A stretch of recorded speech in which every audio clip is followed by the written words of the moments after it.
nama saya Mary Anggraini dari kelompok 2. Di sini saya sebagai peserta FGD.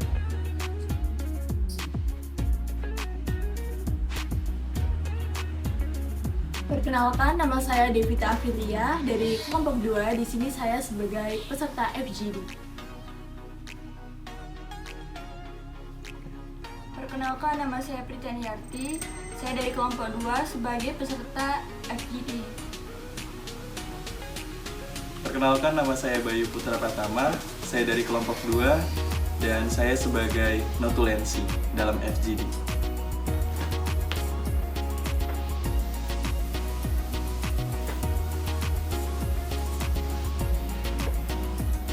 Perkenalkan, nama saya Erwin Dani Setiawan dari kelompok 2. Di sini saya sebagai moderator dalam berjalannya FGD.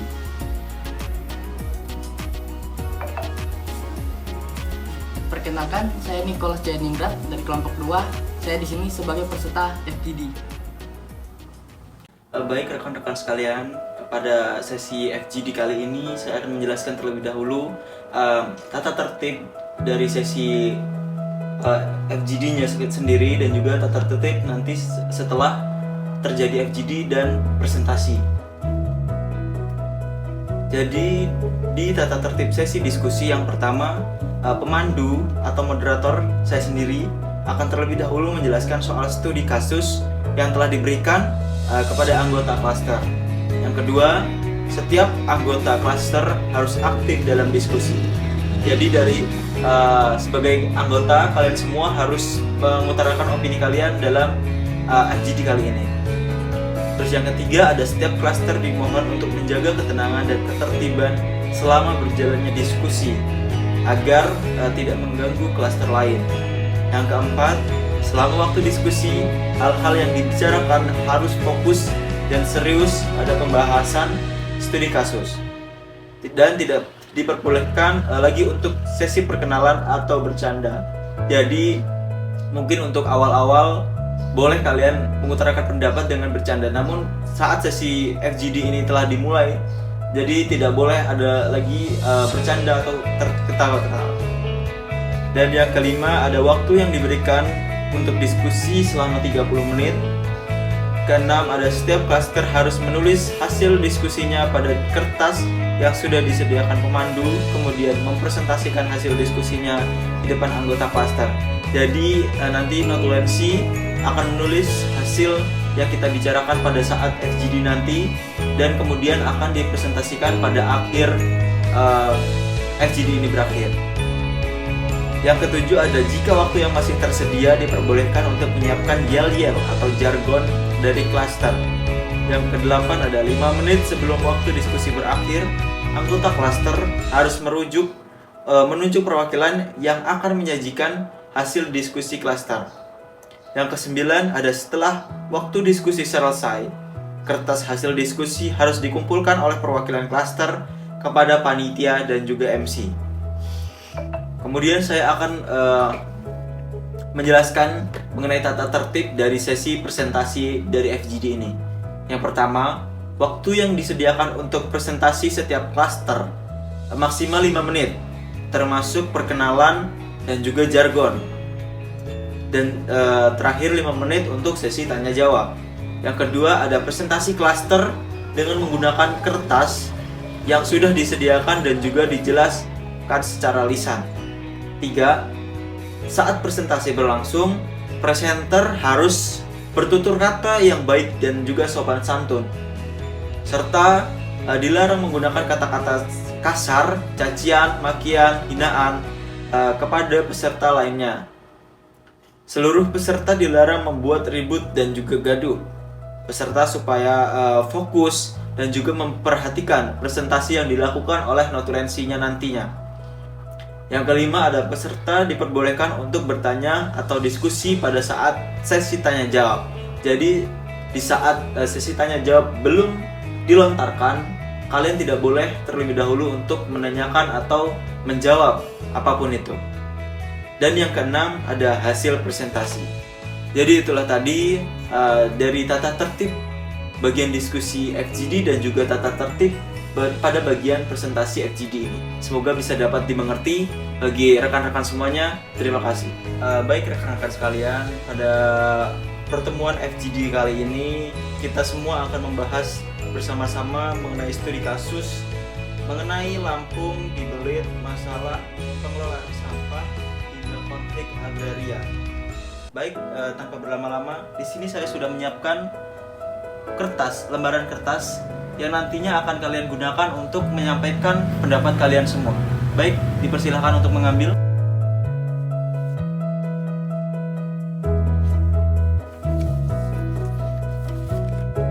Lanjut saja, dipersilahkan untuk saudari Devita untuk langsung saja menyampaikan pendapatnya.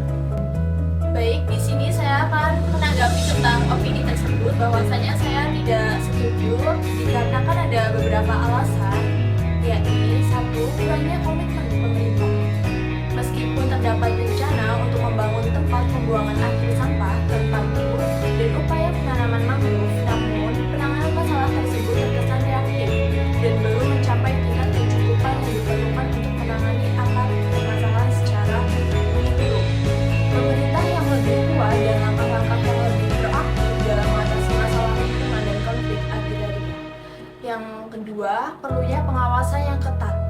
Masalah pengelolaan hutan dan konflik agraria seringkali terkait dengan kurangnya pengawasan terhadap izin pemanfaatan kawasan hutan. Pemerintah harus mengambil langkah-langkah tegas untuk memastikan bahwa izin tersebut digunakan secara bertanggung jawab dan sesuai dengan kepentingan masyarakat serta pelestarian lingkungan. Yang ketiga, dukungan dan pemberdayaan masyarakat. Selain upaya dari pemerintah, penting untuk melibatkan dan memberdayakan masyarakat dalam pengelolaan lingkungan dan penyelesaian konflik agraria. Program bank sampah dan komunitas lokal merupakan langkah positif, namun perlu adanya dukungan yang lebih besar dalam hal pendidikan, pelatihan keterampilan dan akses terhadap sumber daya yang dibutuhkan untuk keperluan orang masyarakat dalam upaya pelestarian lingkungan.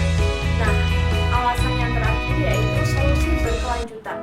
Langkah-langkah seperti pembangunan tempat pembuangan akhir, sampah terpadu, dan penanaman mangrove harus diikuti dengan upaya berkelanjutan, termasuk pemantauan, perawatan, dan peningkatan kapasitas untuk memastikan keberlanjutan dari solusi yang diimplementasikan. Sekian opini dari saya. Terima kasih. Dari penyampaian pendapat yang disampaikan oleh saudara Devita tadi, kita sama-sama mengerti bahwa dia memilih untuk tim kontra. Kemudian apakah ada yang menanggapi apabila kontra itu kenapa? Dan juga sebabnya kalian tidak setuju dengan pendapatnya Devita yang tadi kenapa? Oke, persilakan. Baik, di sini saya akan menanggapi terkait ketidaksetujuannya terhadap topik ini. Bahwasannya, menurut saya, dalam menggambarkan kondisi yang cukup memperhatikan terkait pengelolaan sampah tersebut dan penyelesaian konflik agraria di Lampung itu, terdapat beberapa persoalan ini yang menjadi indikator terhadap kekurangan dalam penerapan kebijakan lingkungan dan juga pertanian di daerah tersebut. Pertama-tama, penanganan sampah yang lamban dari pemerintah daerah sangat mengkhawatirkan. Dengan produksi sampah yang mencapai 800 ton per hari di Kota Bandar Lampung saja, dan sebagian besar hanya dipindahkan ke tempat pembuangan air sampah baku tanpa pengelolaan yang baik, akan berdampak pada lingkungan tersebut, termasuk pencemaran air, risiko longsor, dan bahkan kebakaran sampah. Pembenahan sistem pengelolaan sampah menjadi sebuah keharusan yang mendesak. Kemudian yang kedua, penyusutan ruang terbukanya hijau yang seharusnya menjadi resapan air dan menjaga ekosistem alam, tetapi terjadi akibat perubahan fungsi lahan menjadi pemukiman. Hal ini meningkatkan risiko banjir dan juga longsor saat musim hujan. Yang ketiga, kerusakan hutan yang semakin parah di Lampung merupakan masalah yang serius, yang mengancam keberlangsungan lingkungan hidup, kehilangan luas hutan yang signifikan, dan juga beberapa tahun ini menjadi kegagalan ya dalam menjaga kelestarian hutan dan juga ekosistem. keempat, penyelesaian konflik agraria juga menjadi isu penting nih bagi yang harus ditangani dalam seriusan pemerintah daerah. Konflik ini berturut-turut tidak hanya merugikan petani saja, tetapi juga menimbulkan ketegangan sosial yang mengganggu stabilitas masyarakat, penegakan hukum, dan juga penyelesaian sengketa lahan. Di sisi lain, langkah-langkah positif yang menurut saya bisa diambil seperti pembentukan komunitas bank sampah, dan upaya ini merupakan upaya pemulihan kawasan pesisir dengan penanaman mangrove. Itu merupakan salah satu hal yang harus didukung dan diperluas. Inisiatif-inisiatif seperti ini dapat meningkatkan kesadaran masyarakat akan pentingnya pengolahan sampah. Jadi, dengan penanaman mangrove itu tidak menjadi salah satu hal yang buruk. Jadi saya setuju bahwasannya penanaman mangrove itu adalah salah satu hal yang bisa masyarakat itu memberikan kesadaran kepada mereka dari hal kecil tersebut.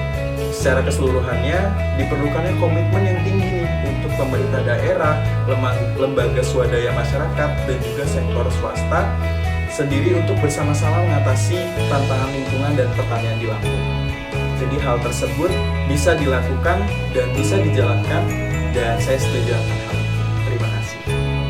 Baik, di sini saya akan memberikan tanggapan dan menanggapi apa yang Bayu sampaikan tadi. Atas permasalahan lingkungan, pengelolaan sampah, dan konflik agraria di Lampung harus mengambil pendekatan holistik dan terpadu dalam menangani masalah-masalah tersebut. Pertama-tama, yang dibutuhkan upaya intensif untuk meningkatkan kesadaran masyarakat akan pentingnya pengelolaan sampah yang baik. Langkah-langkah edukasi dan sosialisasi perlu ditingkatkan dengan melibatkan komunitas, sekolah, dan lembaga masyarakat lainnya.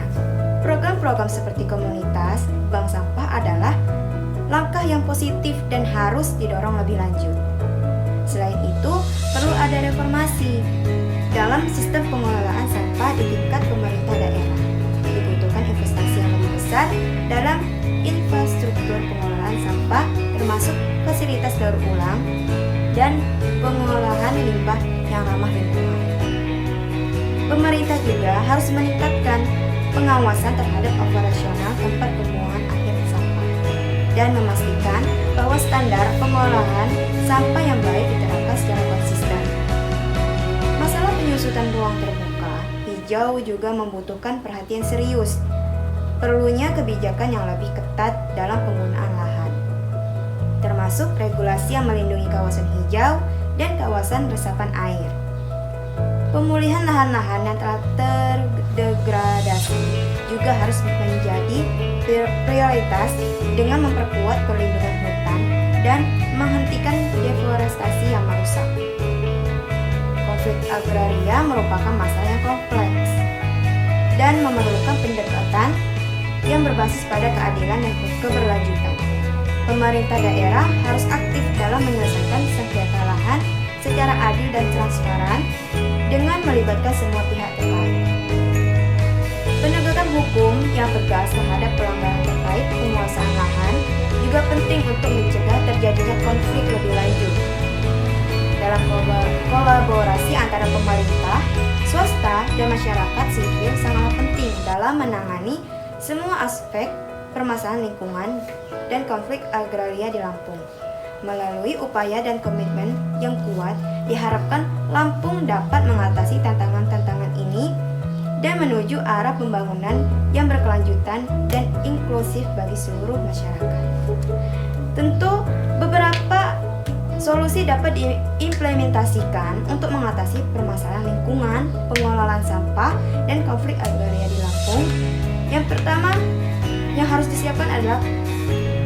dilakukan adalah pengelolaan sampah yang lebih baik dengan meningkatkan infrastruktur pengolahan sampah termasuk fasilitas daur ulang dan pengolahan limbah, mendorong partisipasi masyarakat dalam program pemilahan sampah dan mendukung komunitas bank sampah, menggalakkan kampanye edukasi dan bersosialisasi tentang pentingnya pengelolaan sampah. Dan yang kedua, pemulihan ruang terbuka hijau.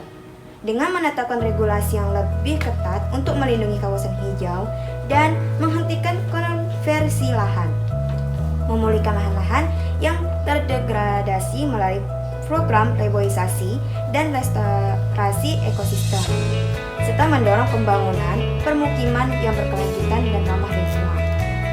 Yang ketiga, penyelesaian konflik agraria. Dalam mendukung dialog antara pihak-pihak yang terlibat dalam konflik agraria untuk mencapai kesepakatan yang adil, meningkatkan transparansi dan akuntabilitas dalam proses penyelesaian sengketa lahan, dan memastikan penegakan hukum yang tegas terhadap pelanggaran terkait kepemilikan lahan. Keempat, kolaborasi antar pihak dalam membangun kemitraan antara pemerintah, swasta, dan masyarakat sipil untuk mengatasi masalah lingkungan dan konflik agraria secara bersama-sama. Dalam menggalakkan inisiatif kolaboratif, pengelolaan sumber daya alam, dan pemanfaatan lahan yang berkelanjutan. Yang kelima, penguatan kebijakan.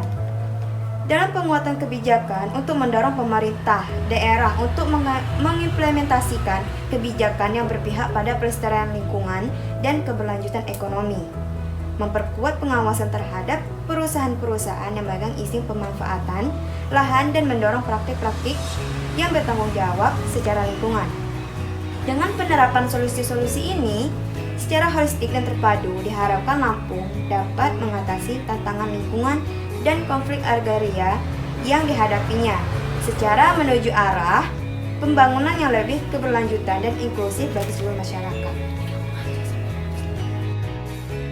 Dan di sini saya akan memberikan tanggapan mengenai pendapat apa yang Bayu sampaikan tadi mengenai atas permasalahan yang dihadapi Lampung terkait pengelolaan sampah, pelestarian ruang terbuka hijau, dan penyelesaian konflik agraria ada sangat relevan dan memprihatinkan.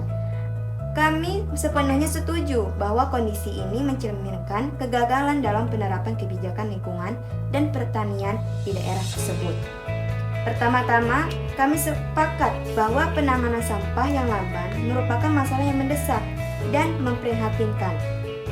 Produksi sampah yang mencapai 800 ton per hari di kota Bandar Lampung, serta kurangnya pengelolaan yang baik berpotensi menyebabkan dampaknya serius terhadap lingkungan dan kesehatan masyarakat sekitar. Pembenahan sistem pengelolaan sampah perlu menjadi prioritas utama pemerintah daerah untuk mengatasi risiko pencemaran lingkungan dan bencana yang mungkin akan terjadi. Kedua, penyusutan ruang terbuka hijau merupakan ancaman serius terhadap kelestarian lingkungan dan keselamatan masyarakat. Perubahan fungsi lahan yang mengubah kawasan hijau menjadi permukiman meningkatkan risiko bencana alam seperti banjir dan longsor. Kami sepakat bahwa pelestarian ruang terbuka hijau harus menjadi fokus utama dalam upaya menjaga keseimbangan ekosistem dan meminimalkan dampak bencana. Yang ketiga, dalam kerusakan hutan yang semakin parah memperburuk kondisi lingkungan di Lampung. Kehilangan luas hutan yang signifikan menunjukkan kegagalan dalam menjaga kelestarian hutan dan ekosistemnya. Kami setuju bahwa langkah-langkah konkret untuk menghentikan deforestasi dan melakukan restorasi hutan harus segera diambil untuk melindungi lingkungan hidup dan mencegah kerugian lebih lanjut. Yang keempat, dalam penyelesaian konflik agraria merupakan langkah penting untuk menciptakan kedamaian dan keadilan bagi masyarakat. Konflik agraria yang berlarut dapat mengganggu stabilitas sosial dan ekonomi. Sehingga penegakan hukum yang adil dan transparan sangatlah penting untuk menyelesaikan sengketa lahan secara damai. Dan yang terakhir, kami sangat mendukung inisiatif positif seperti pembentukan komunitas bank sampah dan upaya pemulihan kawasan pesisir dengan penanaman mangrove. Inisiatif-inisiatif seperti tidak hanya membantu mengatasi masalah sampah dan pelestarian lingkungan, tetapi juga meningkatkan kesadaran masyarakat akan pentingnya lingkungan. Secara keseluruhan, kami sepenuhnya setuju bahwa diperlukan komitmen kuat dari semua pihak, termasuk pemerintah daerah, lembaga swadaya, masyarakat, sektor swasta, dan masyarakat itu sendiri untuk bersama-sama mengatasi tantangan lingkungan di pertanian di Bandar Lampung. Kolaborasi lintas sektor dari semua pihak akan menjadi kunci keberhasilan dalam mencapai pembangunan berlanjutan dan kesejahteraan bagi seluruh warga Lampung. Baik, selanjutnya kita langsung saja lanjut untuk penanggap selanjutnya, yaitu Saudara Niko. Dipersilahkan. Baik, di sini saya ingin menanggapi tentang pendapat dari Mary. Tanggapan saya terhadap upaya holistik dan terpadu dalam menangani masalah lingkungan, pengelolaan sampah, dan konflik agraria di Lampung adalah esensial untuk menciptakan perubahan yang signifikan dalam perlindungan lingkungan dan pembangunan berkelanjutan. Pertama-tama, meningkatkan kesadaran masyarakat akan pentingnya pengelolaan sampah yang baik adalah langkah awal yang sangat penting dengan memperkuat kesadaran ini melalui edukasi, sosialisasi yang melibatkan berbagai sektor masyarakat dapat membawa perubahan perilaku yang positif dengan pengelolaan sampah sehari-hari. Selain itu, reformasi dalam sistem pengelolaan sampah di tingkat pemerintah daerah akan membantu menciptakan infrastruktur yang lebih tangguh dalam pengelolaan limbah, investasi yang lebih besar dalam fasilitas daur ulang, dan pengelolaan limbah yang ramah lingkungan akan mengurangi dampak negatif terhadap lingkungan dan memberikan kontribusi positif terhadap ekonomi lokal melalui penciptaan lapangan kerja dan potensi bisnis baru. Masalah penyusutan ruang terbuka hijau juga membutuhkan perhatian serius dan kebijakan yang ketat dalam penggunaan lahan sangatlah diperlukan melalui regulasi yang melindungi kawasan hijau dan resapan air, serta upaya pemulihan lahan yang terdegradasi. Lampung dapat mempertahankan keanekaragaman hayati dan menjaga kualitas lingkungan hidup bagi generasi mendatang. Selanjutnya itu konflik agraria sebagai masalah yang kompleks memerlukan pendekatan yang berbasis pada keadilan dan berkelanjutan dengan mengedepankan transparansi dan partisipasi dari pihak terkait. Pemerintah daerah dapat menyelesaikan sengketa lahan secara adil dan menghindari eskalasi konflik yang lebih serius. Penegakan hukum yang tegas terhadap pelanggaran terkait penguasaan lahan juga penting untuk memastikan perlindungan hak-hak masyarakat lokal dan menjaga perdamaian. Kolaborasi antara pemerintah, swasta, dan masyarakat sipil adalah kunci dalam menangani semua aspek permasalahan lingkungan dan konflik agraria di Lampung. Dengan melibatkan semua pemangku kepentingan, dapat diciptakan solusi yang berkelanjutan dan inklusif yang memperhitungkan kepentingan semua pihak. Melalui upaya bersama dan komitmen yang kuat, diharapkan Lampung dapat mengatasi tantangan-tantangan ini dan memperkuat arahan pembangunan yang berkelanjutan bagi seluruh masyarakatnya. Dan solusi-solusi untuk usulan yang mengatasi permasalahan lingkungan, pengelolaan sampah, dan konflik agraria di Lampung adalah sangat relevan dan penting untuk diapresiasi. Pertama-tama, upaya untuk meningkatkan pengelolaan sampah yang lebih baik melalui infrastruktur yang ditingkatkan dan partisipasi masyarakat adalah langkah yang sangat positif. Dengan menyediakan fasilitas daur ulang dan pengelolaan limbah yang baik, Lampung dapat mengurangi dampak negatif terhadap lingkungan, kesehatan, dan masyarakat. Selanjutnya itu pemulihan ruang terbuka hijau merupakan langkah yang penting dalam menjaga ekosistem yang seimbang dan memperkuat daya dukung lingkungan. Melalui regulasi yang lebih ketat dan program restorasi ekosistem, Lampung dapat memastikan keberlangsungan lahan hijau dan keanekaragaman hayati yang kaya di wilayahnya. Hal ini juga akan berdampak positif pada mitigasi perubahan iklim dan kesejahteraan masyarakat secara keseluruhan. Penyelesaian konflik agraria dengan pendekatan dialog dan penegakan hukum yang tegas adalah esensial dalam menciptakan perdamaian dan keadilan di Lampung.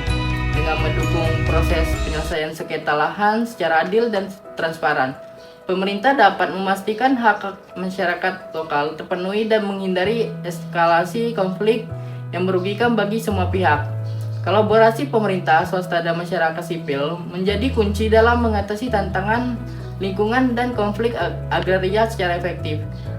Melalui kemitraan yang kuat, berbagai pihak dapat saling melengkapi dalam upaya menjaga lingkungan hidup dan memastikan manfaat lahan yang berkelanjutan. Inisiatif kolaborasi juga dapat mempercepat implementasi solusi-solusi yang dibutuhkan. Penguatan kebijakan yang berpihak pada pelestarian lingkungan dan keberlanjutan ekonomi adalah langkah strategis dalam menciptakan kerangka kerja yang mendukung upaya-upaya tersebut. Dengan mengimplementasikan kebijakan yang pro lingkungan dan mengawasi dengan ketat pelaksanaannya, Lampung dapat menciptakan lingkungan hukum yang kondusif bagi pembangunan yang berkelanjutan. Secara keseluruhan, solusi-solusi yang diusulkan menunjukkan komitmen yang kuat untuk mengatasi permasalahan lingkungan dan konflik agraria di Lampung secara holistik dan terpadu. Dengan penerapan solusi-solusi ini diharapkan Lampung menjadi contoh bagi daerah lain dalam pembangunan yang berkelanjutan dan inklusif bagi seluruh rakyat masyarakatnya. Kemudian lanjut penanggap selanjutnya dari saudari Prita, dipersilahkan. Baik, saya akan menanggapi terkait yang disampaikan oleh Niko. Jadi ada beberapa aspek yang saya jelaskan. Yang pertama, keterbatasan infrastruktur dan sumber daya. Meskipun meningkatkan infrastruktur dan partisipasi masyarakat dalam mengelola sampah adalah langkah yang baik. Namun hal ini mungkin terbatas oleh keterbatasan infrastruktur dan sumber daya di Lampung. Diperlukan evaluasi yang lebih mendalam tentang kemampuan infrastruktur dan kesiapan masyarakat dalam mengadopsi solusi tersebut. Yang kedua, konservasi ruang terbuka hijau. Meskipun pemulihan ruang terbuka hijau sangat penting, namun perlu diperhatikan bahwa peningkatan regulasi dan program restorasi ekosistem juga memerlukan alokasi sumber daya yang signifikan. Hal ini dapat menjadi tantangan mengingat kebutuhan akan investasi dan dukungan yang besar dari pemerintah dan pemangku kepentingan lainnya. Yang ketiga, penyelesaian konflik agraria. Meskipun pendekatan dialog dan penegakan hukum penting dalam menyelesaikan konflik agraria, namun implementasinya mungkin dihadapkan pada tantangan yang kompleks seperti kepentingan politik, kepentingan ekonomi, dan kekuatan lokal yang kuat. Diperlukan strategi yang cermat dan komprehensif untuk menangani konflik agraria secara efektif. Yang keempat, kolaborasi antar pihak. Meskipun kolaborasi antara pemerintah, swasta, dan masyarakat sipil diharapkan dapat menghasilkan hasil yang lebih baik. Namun hal ini juga dapat menghadapi tantangan seperti perbedaan, kepentingan, dan kurangnya koordinasi di antara berbagai pihak. Diperlukan mekanisme yang kuat untuk memfasilitasi kolaborasi yang efektif dan memastikan bahwa semua pihak terlibat secara adil. Yang kelima, penguatan kebijakan. Meskipun penguatan kebijakan pro lingkungan dan keberlanjutan sangat penting, namun implementasinya mungkin menghadapi hambatan politik dan resistensi dari pihak-pihak yang terpengaruh. Diperlukan upaya yang berkelanjutan untuk memastikan bahwa kebijakan-kebijakan tersebut diterapkan dengan konsisten dan efektif. Dengan mempertimbangkan berbagai aspek ini, penting untuk mengembangkan pendekatan yang holistik dan terpadu dalam mengatasi permasalahan lingkungan konflik agraria di Lampung. Evaluasi yang cermat dan keterlibatan semua pemangku kepentingan akan menjadi kunci keberhasilan dalam implementasi solusi-solusi tersebut. Jadi untuk mengatasi permasalahan-permasalahan yang terjadi seperti lingkungan, pengelolaan sampah, dan juga konflik agraria di Lampung memang memerlukan pemikiran yang mendalam. Nah, meskipun solusi-solusi tersebut menjanjikan, kita harus juga mempertimbangkan beberapa aspek yang kompleks dan juga menantang. Seperti yang pertama, keterbatasan infrastruktur dan sumber daya di Lampung menjadi faktor utama yang membatasi efektivitas langkah-langkah seperti peningkatan infrastruktur dan partisipasi masyarakat dalam pengelolaan sampah. Evaluasi yang lebih mendalam tentang kemampuan infrastruktur dan kesiapan masyarakat dalam mengadopsi solusi-solusi tersebut sangatlah penting. Yang kedua, sementara pemulihan ruang terbuka hijau sangat penting,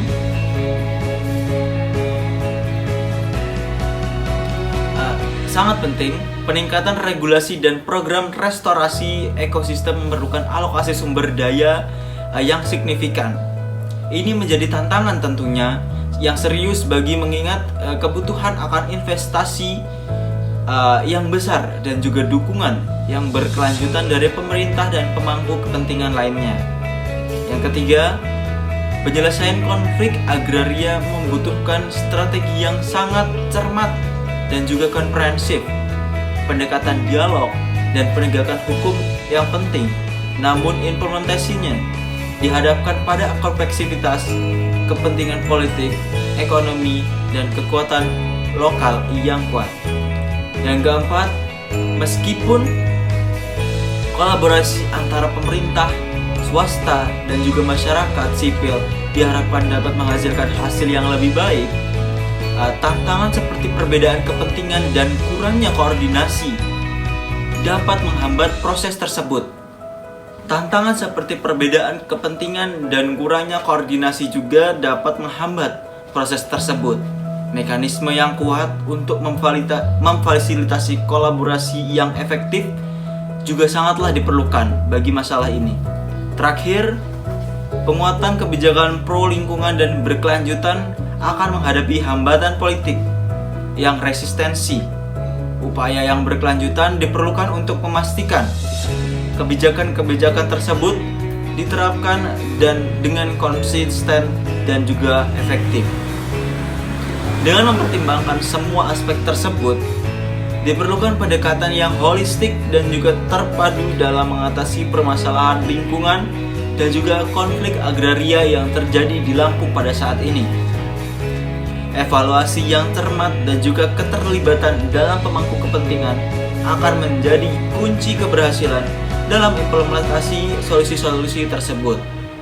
Masyarakat juga perlu memahami kompleksitas masalah ini dan berkomitmen untuk bekerja sama demi keberlangsungan lingkungan dan juga kesejahteraan bersama. Kemudian lanjut untuk penyampaian pendapat yang akan disampaikan oleh saudara. Kemudian akan dilanjutkan ke sesi selanjutnya, yaitu notulensi atau presentasi yang akan disampaikan oleh saudara Bayu. Oke, baik. Karena sudah semua memberikan tanggapannya, di sini saya akan menyimpulkan sebagai notulensi. Dan dalam notulensi FJD ini telah dibahas secara mendalam mengenai permasalahan lingkungan, pengelolaan sampah, dan juga konflik agraria di Lampung. Berbagai sudut pandang dan juga solusi telah diajukan oleh para peserta di sini, baik dalam kelompok pro maupun dalam kontra. Dari pembahasan tersebut dapat disimpulkan bahwa yang pertama, terdapat kesadaran akan urgensi penanganan masalah lingkungan, pengelolaan sampah, dan juga konflik agraria di Lampung. Yang kedua, solusi-solusi yang diusulkan mencakup peningkatan infrastruktur, partisipasi masyarakat, penegak hukum, dan juga kolaborasi antar pihak. Yang ketiga, perlu adanya evaluasi mendalam terhadap keterbatasan infrastruktur dan juga sumber daya, serta perbedaan kepentingan yang dapat menghambat dari implementasi solusi-solusi tersebut. Dan yang terakhir adalah diperlukannya pendekatan holistik dan juga terpadu dalam mengatasi permasalahan tersebut, serta keterlibatan semua pemangku kepentingan untuk mencapai pembangunan yang berkelanjutan dan inklusif. Dengan demikian, notulensi FGD ini memberikan gambaran komparatif mengenai permasalahan lingkungan dan juga agraria di Lampung, seperti upaya-upaya yang dapat dilakukan untuk mengatasinya. Diharapkan notulensi yang didapatkan ini menjadi dasar untuk pengambilan keputusan nantinya dalam perancangan aksi selanjutnya dan menjadi keberlanjutan serta kesejahteraan bagi masyarakat Lampung. Baik, itu saja mungkin yang dapat saya sampaikan terkait notulensi dari FGD pada siang hari ini. Terima kasih. Wassalamualaikum warahmatullahi wabarakatuh.